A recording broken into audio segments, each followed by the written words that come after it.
एक तालाब में बहुत सारे मेढक रहते थे। उस तालाब के ठीक बीचों बीच एक बड़ा सा लोहे का खंभा था। एक दिन तालाब के मेढकों ने निश्चय किया, क्यों ना इस खंभे पर चढ़ने की रेस लगाई जाए।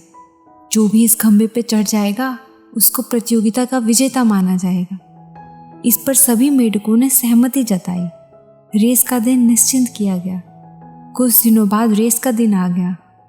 प्रतियोगिता में भाग लेने के लिए वहाँ कई मेढक एकत्रित हुए। पास के तालाब से भी कई मेढक रेस में हिस्सा लेने के लिए पहुंचे थे और प्रतियोगिता को देखने के लिए भी बहुत सारे मेढक वहां एकत्रित हुए।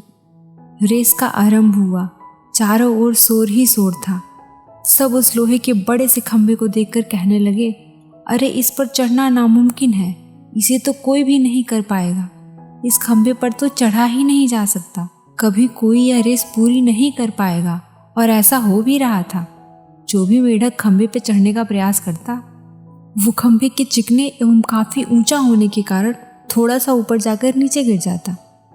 बार बार कोशिश करने के बाद भी कोई उस खंभे पे नहीं चढ़ पा रहा था।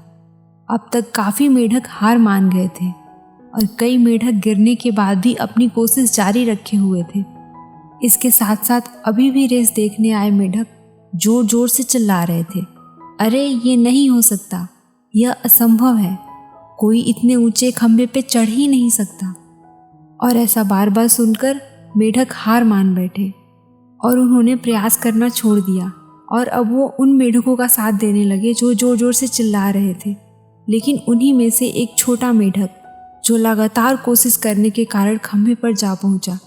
हालांकि वो काफ़ी बार गिरा, उठा, प्रयास किया, तब कहीं जाकर वो सफलतापूर्वक खंभे पर पहुंचा और रेस का विजेता घोषित किया गया।